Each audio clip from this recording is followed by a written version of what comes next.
on-field coaches, CatChat, Joe Stewart here with head women's basketball coach Casey Bunn-Wilson. Coach, how you doing today? Good. How are you? Good. Good. So we got a big weekend coming up for you guys as the Wits come to town. Always big games when it's Whitman and Whitworth that are your opponents, and we hope to have great energy in the gym for those games. And you guys are really rolling quite nicely here over through the mid-section of the season right now. 8-7, 4-2. That's good enough to be tied for second in the Northwest Conference. Obviously, a massive improvement from where this team was at this point last year. Of course, only winning one game last year and right in the playoff hunt this year. What has changed? You said at the beginning of the year, nothing changes if nothing changes. What's different this season? Well, I think there's a lot more maturity on the team. We have more experience coming back. Although we're still young, I think just the mentality is different. A lot has changed. The way we approach practices, our mindset, what we want out of the season, their competitive drive in practice, and how valuable it is pushing each other. We'll, get each other close, get us closer to our goals. And it's okay to work really hard and be super competitive in practice, and then, be friends off the court.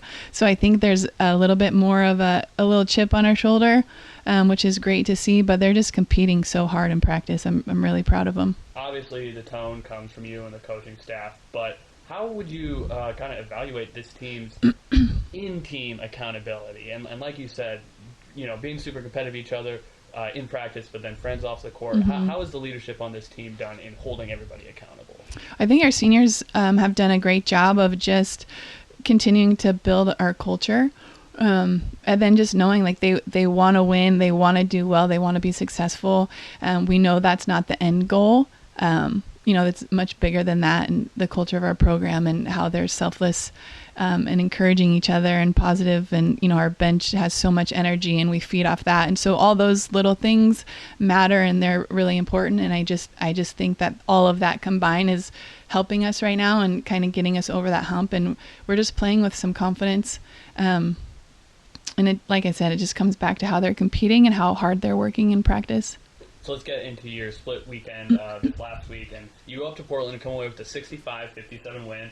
And that was a little bit of a back and forth game. In fact, you guys were actually trailing for most of it against a team that has kind of scuffled through the season this year. We've talked about how in this league, even the teams at the bottom have been really tough this year.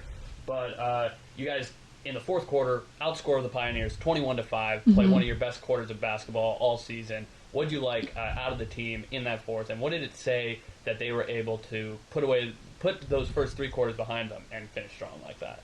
Yeah, Lewis and Clark's a great team. They have a lot of weapons. I think the biggest change was our sense of urgency on defense, and that led to our better offense. We just didn't come out with a sense of urgency and kind of let them dictate tempo, and we know that's something that we can allow. And so in the fourth quarter particularly, we flipped a switch and started being urgent on defense, and I think that's what changed it for us. And another interesting part of that win was that down the stretch, Jordan Worthington was really the only starter on the floor. You had a lot of bench players become big pieces of that win. How would you what are your thoughts on this team's depth and the way that different units have been able to play with each other, even if they haven't gotten a ton of time on the court together?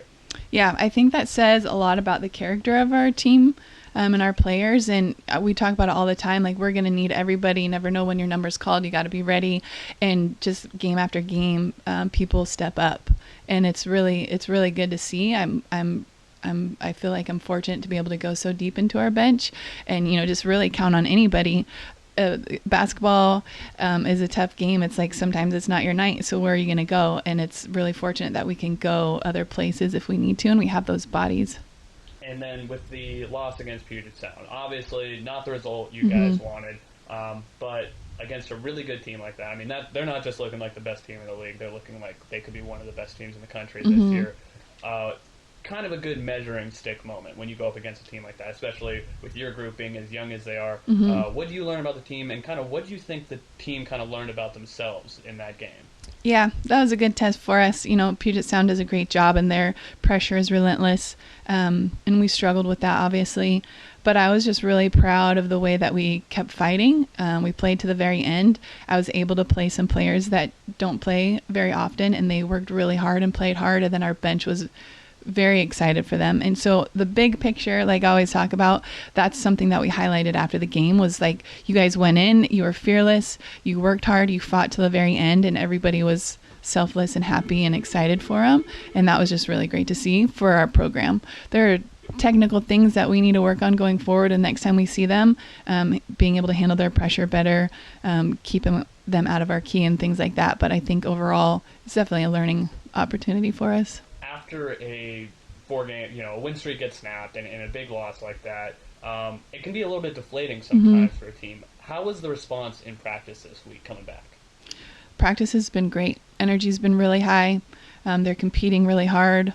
Attitudes are good, positive. We're ready to bounce back this weekend. All right, so let's get into this weekend. Yeah. You host Whitman on Friday, and they're maybe not quite as dominant as they have been the last couple of years, but still a really good team coming in here. And they're number one in the league in opponent field goal percentage, only allowing about 35.8% from their opponents this year. How do you manufacture offense against a defense like that has just taken away so much from their opponents? Yeah, Whitman's tough. They're disciplined. They're going to execute their game plan. We have to execute our offense and work within it, not just a 1 or 2 pass and try and shoot. We got to, really try to work our offense and break them down a little bit. I think that's where we're going to see our advantage. If we try and get quick shots up, it's not going to be good. Don't know where the rebound's coming from. So just being patient, working our stuff. We'll see how it goes. And then Saturday against Whitworth, they're only 5-10 this year, but despite that, they're actually the best statistically rebounding team in the league. Always a big important factor with every game, as I'm sure it will be on Saturday. How would you evaluate your group's rebounding ability this season? I feel like we have been pretty even with teams. Obviously, that's something I've talked about a lot is our defense and rebounding. And so I've been proud of them for competing on the boards, battling on the boards. We got to keep Whitworth off the offensive glass. I think that's a big one for us. And just win the battle of the boards. I think it's going to be a huge thing for this weekend. Once again, Wildcats at home for 2 this weekend as the Wits come to town. Whitman on Friday night at 6 o'clock, Whitworth on Saturday at 4 o'clock. And we'll, of course, have live coverage for you on the Linfield Sports Network. Coach, thanks for the time and good luck. Thank you.